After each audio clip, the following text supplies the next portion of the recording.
Amigos y amigas, ¿cómo están? ¿Cómo les va? Espero que estén súper bien. Yo muy bien, pero se puede estar mejor.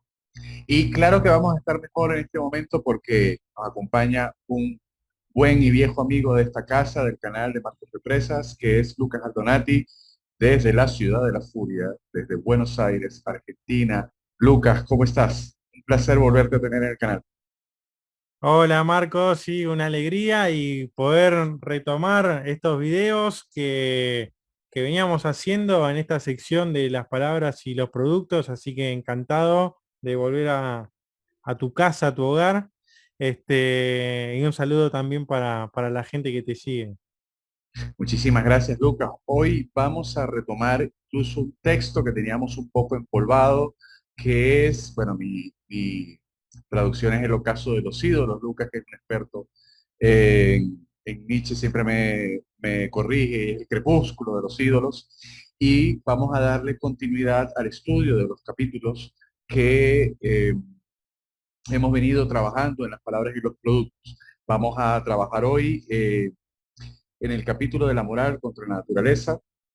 Y primero que todo, Lucas, quiero darle mi agradecimiento a mis Patreon en patreon.com/ Marcos Represas, que gracias a mis mecenas de Patreon puedo seguir haciendo contenido de filosofía divulgativa para todo el mundo. Y si quieres apoyar el canal, simplemente te voy a dejar acá el link de patreon.com para que puedas revisar lo que hacemos y puedas aportar a este canal.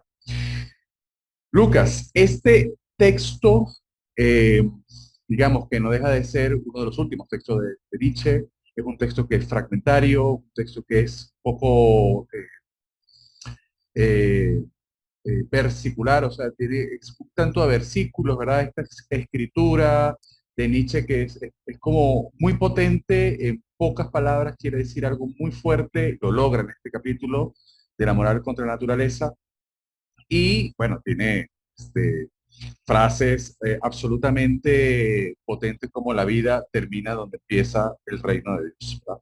Eh, hay algo que quiero, digamos, aclarar, y es que Nietzsche, a pesar de que en este texto incluso dice nosotros los inmoralistas, los anticristianos, Nietzsche no se está refiriendo o no le interesa referirse a un tema religioso, sino a un tema ideológico.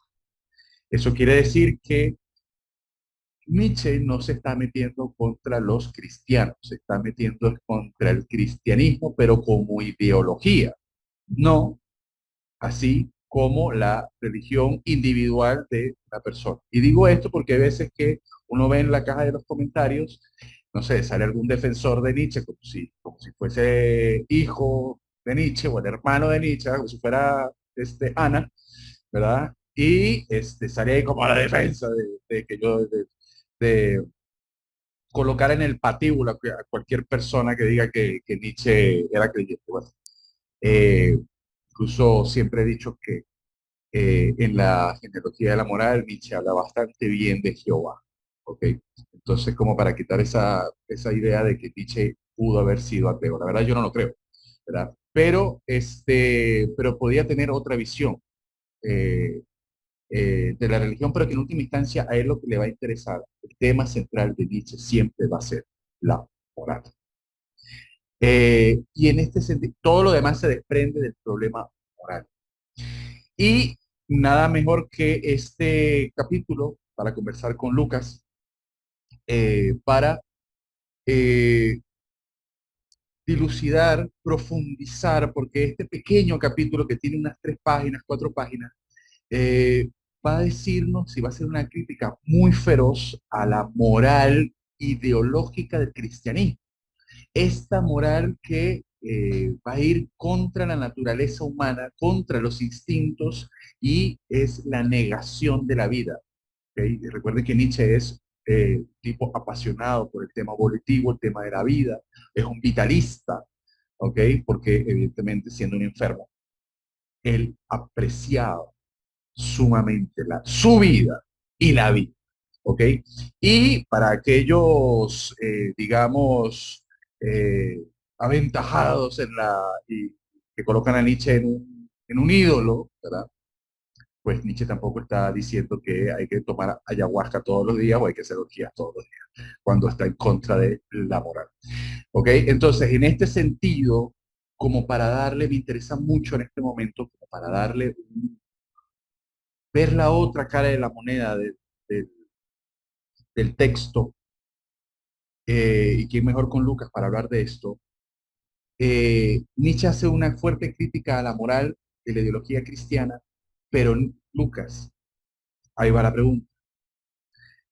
Nietzsche nos está haciendo una fuerte crítica y nos está diciendo cómo el cristianismo ha eh, inducido la costumbre, la forma de vivir, la forma de pensar, la forma de sentir de las sociedades occidentales. Después se va a meter con el tema de la ilustración, pero en este momento lo está haciendo con el cristianismo. Eh, pero él nos está hablando de un lugar que no está diciendo y creo que hay que leer donde Nietzsche no está escribiendo. Entonces, él está criticando la moral, pero Lucas, ¿desde qué punto moral nos está escribiendo Nietzsche? O sea, ¿cuál? Porque evidentemente Nietzsche nos va a hablar desde la moral de del Übermensch, del superhombre. Bueno, una traducción que a mí no me gusta, pero bueno, no conoce el término. Porque es Übermensch, el sobrehumano. ¿Cuál es, Lucas, la moral del Übermensch? Para poder entender por qué Nietzsche se ha enfrascado tanto en una crítica tan feroz contra la ideología cristiana. Bueno, Marcos, ante todo, agradecerte por esa introducción y, bueno, tocaste varios puntos neurálgicos de la filosofía nietzscheana y, sin ir más lejos, me recordaste una discusión que tuve hace poco con Juan Denis de Filosofía en Minutos, que Mandamos un saludo. muchos lo deben conocer, porque, bueno, había hecho un posteo en Instagram donde decía que Nietzsche no era nihilista. Y le escribo un comentario, eh, le mando un mensaje por privado y le digo, o sea, Nietzsche es alguien que reconoce haber atravesado dentro de sí todas las instancias que implican el nihilismo y por ello habla de un nihilismo consumado Mm. y en uno de los fragmentos póstumos dice dejé detrás de mí, debajo de mí, el nihilismo, ¿no? Y puedo decir, soy el primer nihilista completo de Europa, una cuestión así, ¿no? Antes de recuperar esa cita, yo simplemente le digo, mirá, o sea, supera el nihilismo, lo atraviesa porque es una instancia inevitable, diríamos, Mm. de la perspectiva nietzscheana, ¿no?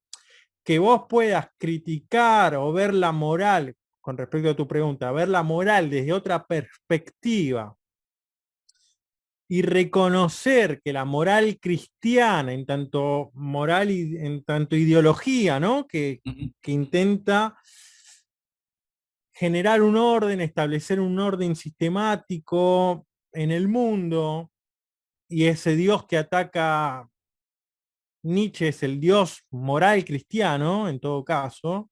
Mm. eh, Le digo, bueno, o sea, atraviesa este nihilismo. Y la respuesta fue una palabra que vos utilizaste. No, Nietzsche es un vitalista. Inmediatamente llegué a casa, subí a la biblioteca, busqué la frase, la copié, se la pegué, se la envié, dejó el visto. Ojalá Juan vea el video, este video. Y comente, para ponerlo Y de dejó el primero. visto. Y dejó el visto. A ver, después lo conversaba con alguien más y digo, y me dice, a ver, yo con la profundidad que estudio a Nietzsche, soy sincero y digo, no manejo Hegel a la misma medida, no manejo Kant a la misma medida. Mm. Estaría bueno que si, bueno, Lucas, que es alguien que tiene su dedicación, su tiempo a Mm. este autor, me está diciendo esto, eh, tomalo, déjalo, pero bueno, Sí, claro. y bueno, fue una actitud ahí media rara. Eh, pero venía a colación con esto que vos mencionabas. El tema del nihilismo justamente frente a esta situación moral, por un lado, y después esta ideología moral que intenta dar el cristianismo y cómo le intenta atacar. Ahora bien, la figura de Lieberman ya es anterior a este texto del crepúsculo de los ídolos, porque aparece fuertemente en Así habló Zaratustra.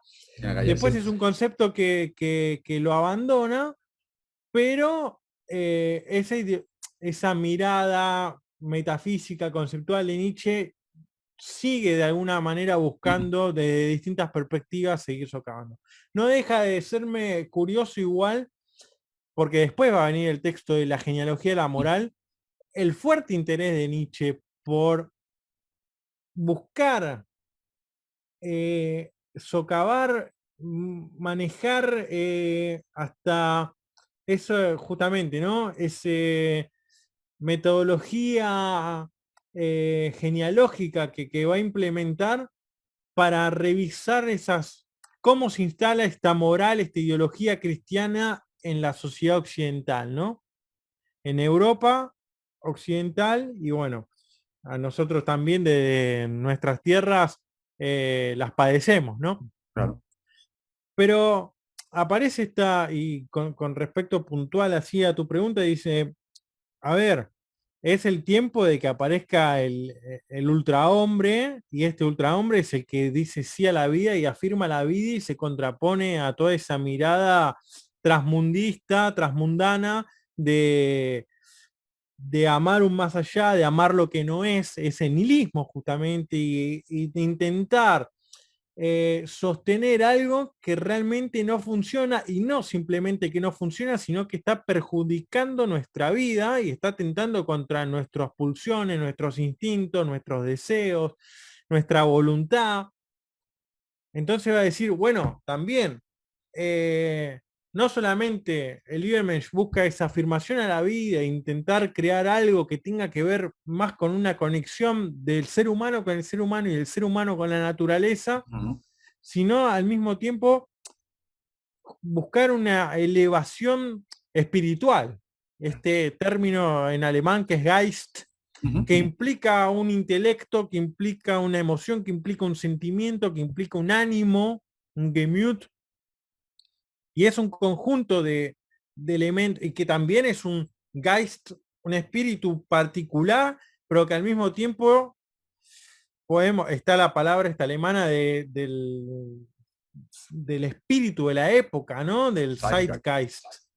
Entonces, ¿y cómo, en qué medida, no? Porque decir, bueno, es un espíritu de la época de la iglesia atacando las pasiones, de la iglesia atacando la sexualidad, atacando el cuerpo. ¿Y cómo revertís ese espíritu de la época, no? Entonces, decir, bueno, ya venimos padeciendo esto. Tenemos la suerte y la oportunidad de que estamos reconociendo ese problema.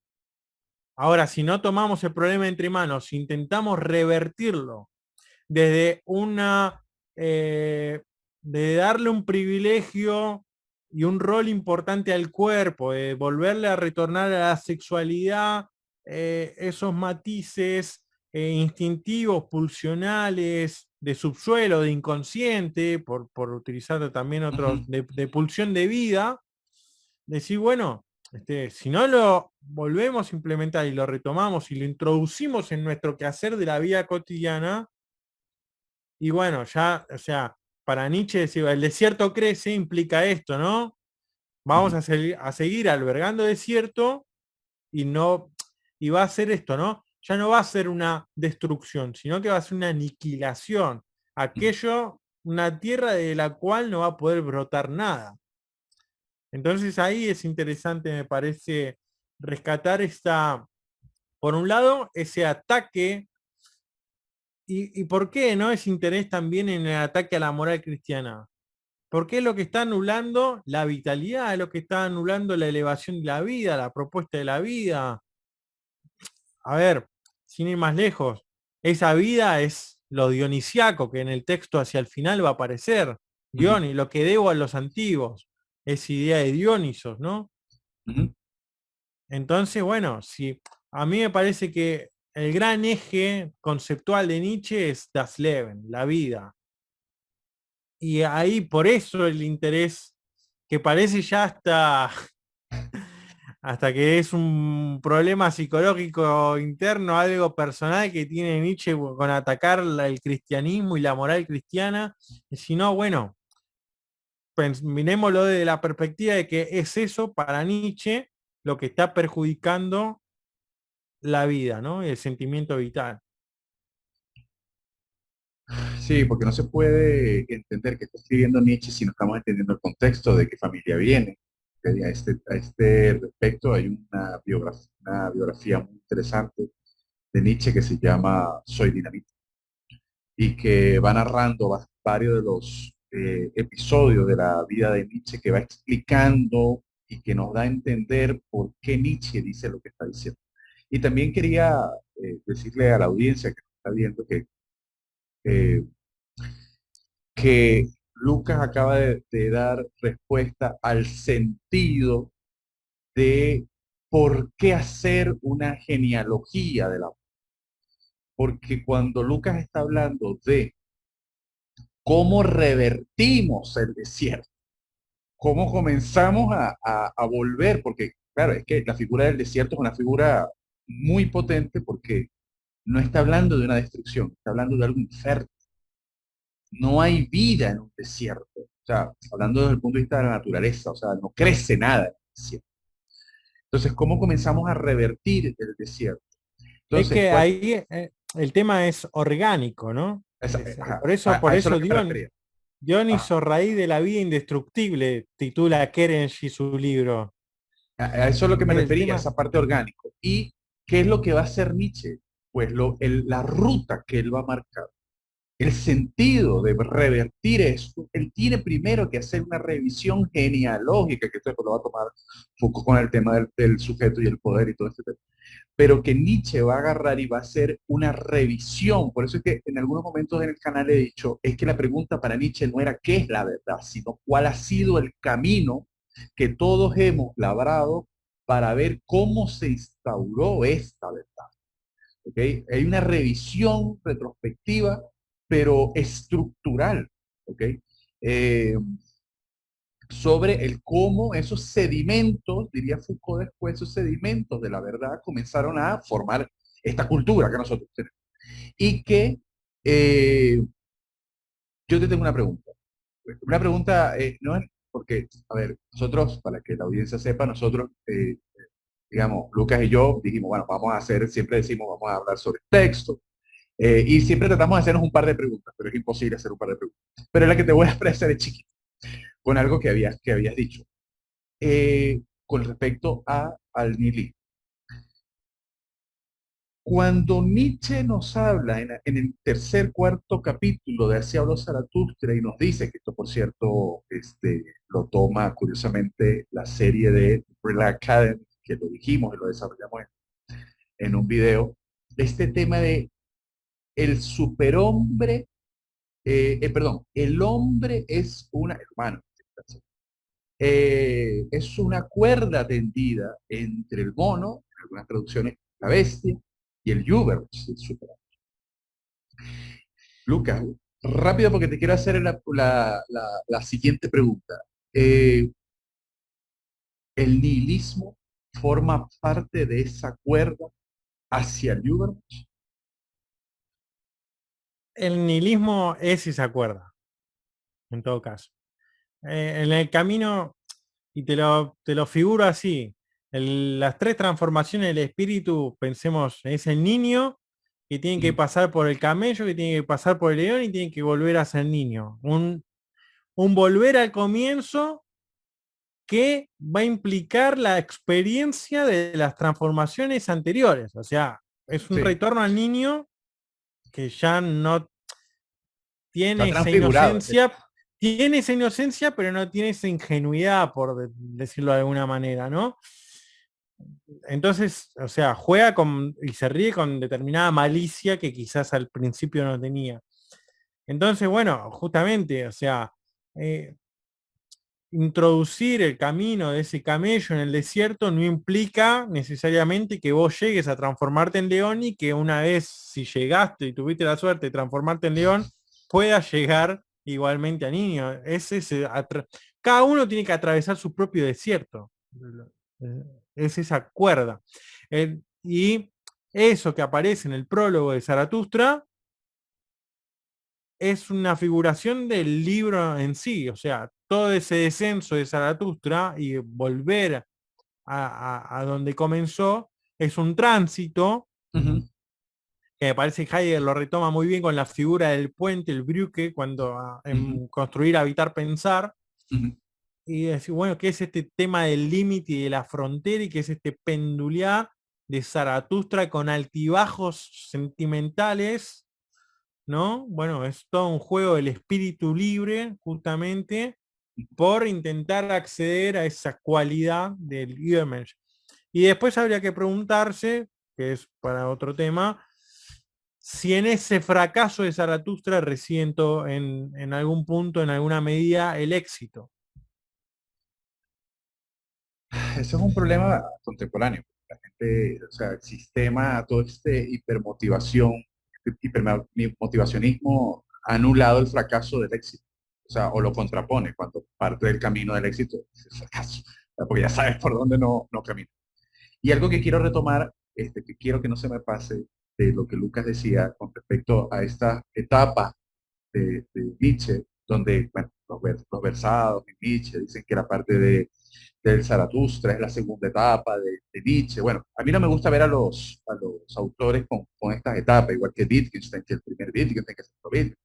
A mí no me gusta verlo más como un tránsito y un proceso de maduración, pero que efectivamente al final de los textos de Nietzsche, la figura del Übermensch queda un poco más relegada y sí es tocada, recuerdo ahorita Más allá del bien y del mal, que es tocada la figura del superhombre, pero ya no es el tema central. Pero, digamos, Nietzsche vuelve al final de su obra a meter al Übermensch, a meter al tema del Dionisio, el equilibrio o la tensión, digamos, porque cuando Nietzsche está hablando de la moral, él no se está yendo al desenfreno porque es consciente también de Apolo, es consciente también de la mesura. El problema es que lo que él está diciendo es que nos han castrado a Dionisio. Es que ese es el problema. O sea, lo que hay que rescatar y volver a meter en el centro de la vida nuestra, de la vida cotidiana, es a Dionisio, no solamente puede estar, digamos, Apolo. Y última pregunta, porque tenemos que irnos Ahí, ahora. La- ahí la- se genera un tema interesante también pensándolo me parece, de Byung-Chul Han y autores contemporáneos, es decir, bueno, nos encontramos con un Nietzsche que habla de lo dionisiaco como esto orgiástico, pulsional, con la animalidad, lo instintivo, que después lo retoma Freud también con esa pulsión de vida, pulsión de sí. muerte, con el inconsciente, Dostoyevsky hablando de las memorias del subsuelo, y la pregunta hoy día ¿es ese mismo deseo que quizás 2 siglos atrás funcionaba y pulsaba de determinada manera que el mismo deseo que tenemos nosotros y que nos mueve a nosotros? Porque, o sea, el marketing, la publicidad y un montón de cuestiones psicológicas chocaban tanto y nos estimulan tanto que sí, bueno, hasta qué punto eso que creemos que es pulsional, instintivo y que ese deseo y esa voluntad que nosotros, que lo que queremos realmente lo queremos de una manera no condicionada y que responde a instintos naturales como lo que están hablando estos autores. Ahí, porque, ¿no? Esto que vos mencionabas, bueno, las redes sociales, la social, la transparencia, un montón Ujú. de cuestiones, está ahí, llega hasta tal punto, hasta tal refinamiento, eh, la intromisión de lo público en lo que sería lo privado, en la Ujú. interioridad de cada uno, es decir, bueno, ese deseo que están hablando estos autores es el mismo que se nos despierta a nosotros hoy día. Nietzsche es producto, es un producto cultural de su propia época y la gente lo ama o lo odia porque enarbola. Él es la bandera de lo que en el subsuelo estaba latente, porque el cristianismo, lo poco la crítica que está haciendo Nietzsche es que quiere aplastar esa pulsión y que en el fondo no se puede. Lo que estimula nuestra vida no lo puedes castrar. O sea, es lo que está diciendo incluso en el texto, es que esta gente ha querido castrar esto, pero es que no puede. Y no ha podido y no podrá. Precisamente por lo que estás diciendo. Es decir, ¿cómo hacemos? Así vivimos, ¿cómo hacemos? ¿Verdad? Es parte de la naturaleza humana, por eso él utiliza tanto la figura de la naturaleza, que lamentablemente hay mucha gente hoy que, digamos, quiere anular la naturaleza humana, no se puede, ¿verdad? Bueno, en última instancia, porque tenemos que irnos, esta conversación no termina con mi segunda pregunta, porque esto tenemos que irnos para el canal, recuerden, para el canal de Lucas a seguir conversando allá sobre este texto, pero quiero hacer una pregunta picante a Lucas. Y tiene que ver con la sensualidad. Nietzsche, en este texto, de una forma muy curiosa, tú dices, va a aniquilar, va a disparar todos los cañones contra la espiritualización de la sensualidad. O en última instancia, la sexualidad, ya que Lucas nos ha atravesado el caballo, como dicen aquí los franceses. Y curiosamente, no solo no lo hace, o sea, no destruye el tema de la espiritualización de la sensualidad, sino que además, no solamente no lo hace, sino que lo nombra, pero no lo desarrolla. Lo deja ahí como, digamos, te lo estoy asomando la nariz, pero te dejé picado, digamos. Lucas, háblanos un poco acerca de esta espiritualización de la sensualidad, porque hay mucha gente que cree que Nietzsche, digamos, no creía en la metafísica, ¿verdad? Que él era un antimetafísico, digamos, yo incluso en una clase de la Universidad de Costa Rica, acá un tipo se me fue de la clase porque yo dije que Nietzsche trabajaba con la metafísica y el tipo dijo, no, el tipo no trabaja, que sí trabajaba con la metafísica. De hecho, ¿por dónde comienza con la genealogía de la moral? Por el conocimiento de ti mismo. Entonces, si tú vas a hablar de algo que está aquí adentro, no son órganos, sí que no es biológico, es metafísico, ¿verdad? Lucas, ¿qué es esto? Él no lo toca. Estoy haciendo una pregunta muy incómoda porque estoy preguntando sobre lo que Nietzsche no habló, no escribió, perdón. Pero Lucas, ¿qué es esto? Amplíanos un poco este tema de la espiritualización de la sensualidad a Nietzsche. A todas luces, está de acuerdo. Punto uno, me parece que, o sea, no se puede obviar que hay metafísica en Nietzsche. De hecho, Heidegger lo cataloga como el último gran metafísico, y más allá de la interpretación de Heidegger, podemos también preguntarnos si Heidegger es metafísico, pero no es el último gran metafísico.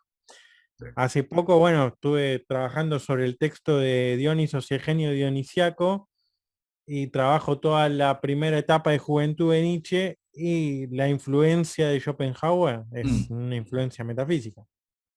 sí, brutal. Punto dos, preguntar quizás por lo que Nietzsche no dice, y hay que ver qué dice por medio de lo que no está escribiendo, y esto me recuerda mucho a un texto de América Profunda de Rodolfo Kusch, donde habla de justamente de los españoles tomando a uno de los indios y demás, y cómo el indio confiesa a los españoles su creencia o su aceptación de la religión cristiana. Es decir, justamente en esa palabrería se termina ocultando en realidad la verdadera intención de lo que él está pensando en todo caso. Y bueno, acá resuena el tema porque, por ejemplo, en el punto 3 de este capítulo, que es la moral como contranaturaleza, dice, la espiritualización de la sensualidad se llama amor. Ello es un gran triunfo sobre el cristianismo. Otro triunfo es nuestra espiritualización de la enemistad. Y acá incluso parece ser que habla de espiritualización en el sentido de decir, estamos encarnando la enemistad, estamos encarnando el amor, o sea, ¿no? Es que, y mencionábamos esta idea de espíritu, ¿no? Que justamente lo que implica sentimientos, pasiones, intelecto, es casi como el yo cartesiano en alguna medida también, este espíritu. Y justamente, ¿no? La espiritualización de la sensualidad y espíritu y sensualidad, éxtasis, la sensibilidad, lo primero esto, ¿no? Que ya el problema del siglo XVIII, eh, el primer conocimiento es conocimiento sensible y después una teoría del gusto, una teoría estética Mm. sobre lo bello, también esa éxtasis, ¿no? En estos dos, de estas dos maneras podemos tomar la palabra de lo sensual. Y ahí, ¿no? La espiritualización de la sensualidad se llama amor. Entonces, bueno, este conocimiento por medio de lo sensible, esta valorización de lo artístico, de lo bello y de lo terrible, de lo sublime, ahí, ¿no? Eso que captamos por medio de los sentidos y que juzgamos con valoración estética, a eso lo espiritualizan. Y ahí tenemos las dos cosas, ¿no? Espíritu y cuerpo, y justamente está haciendo este juego de decir, bueno, si la iglesia critica o intenta acabar con aquello que se le opone, con el enemigo, nosotros revisemos, incluso anticipándonos genealógicamente, por qué están condenando a la enemistad y pongámosle valor a la enemistad. Ujú. ¿De qué amor nos está hablando la iglesia? ¿Qué intencionalidad se esconde detrás de esa valoración de amor? Bueno, amemos de una forma que no ama la iglesia. Me parece que se encamina por allí el problema de Nietzsche. Él no lo está diciendo claramente y evidentemente él está diciendo, no, no pueden vender esto, pero lo que sucede realmente es lo otro. O sea, en el nombre del amor, lo que estoy es matando, aniquilando a los enemigos, Odiando. como dice, ajá. En el nombre del amor, bueno, ojo, un poco en ese sentido, digamos, Nietzsche no deja de tener razón, la historia ha tenido que salir Boitila, Juan Pablo II, a pedir perdón. Que eso tenga efecto o no tenga efecto, bueno, me parece muy valiente, pero digamos, no deja de tener cierto, pero recordemos que Nietzsche no le está dando un sentido religioso, sino un sentido filosófico, un estudio desde el punto de vista de la ideología, cómo en el nombre del amor puedes odiar y aniquilar, ¿verdad? Aquí estas contradicciones que le está mostrando, digamos, y por eso es que él es tan verdugo del cristianismo como ideología y se lanza incluso, ya había escrito El Anticristo, ¿verdad? Un texto sumamente mordaz con respecto a todo esto que venimos hablando y que aquí simplemente toca como a pinceladas, porque le dedica un texto completo al tema de los sacerdotes y como los sacerdotes incluso como son los verdugos de la sociedad, por este tema de la castración de la vida y del espíritu de la vida y de esto que nos hace vivir. Pero bueno, nos tenemos que ir para el canal de Filosofía en Marcha. Lucas, por favor, danos tu despedida para irnos rápidamente y que la gente no se nos enfríe, que vaya de una vez a Sí, Filosofía en Marcha. agradecerte, Marcos, agradecer también a tu audiencia por acompañarnos nuevamente en este reencuentro, en este análisis, seguidilla de análisis que estamos realizando del Crepúsculo de los Ídolos, y que vayan al canal de Filosofía en Marcha porque tengo preparadas yo algunas preguntas sobre este capítulo para hacerte. Bueno, muchísimas gracias a todos por quedarse hasta el final. Gracias a mis Patreon, a mis mecenas de Patreon por permitirme seguir haciendo contenido filosófico para todos. Te dejo por acá el video de Lucas para que simplemente desde la pantalla final te vayas para acá y también te voy a dejar una lista de reproducción de la filosofía de Nietzsche porque sé que te interesa. Nos vemos en el canal de Lucas Aldonati, Filosofía en Marcha.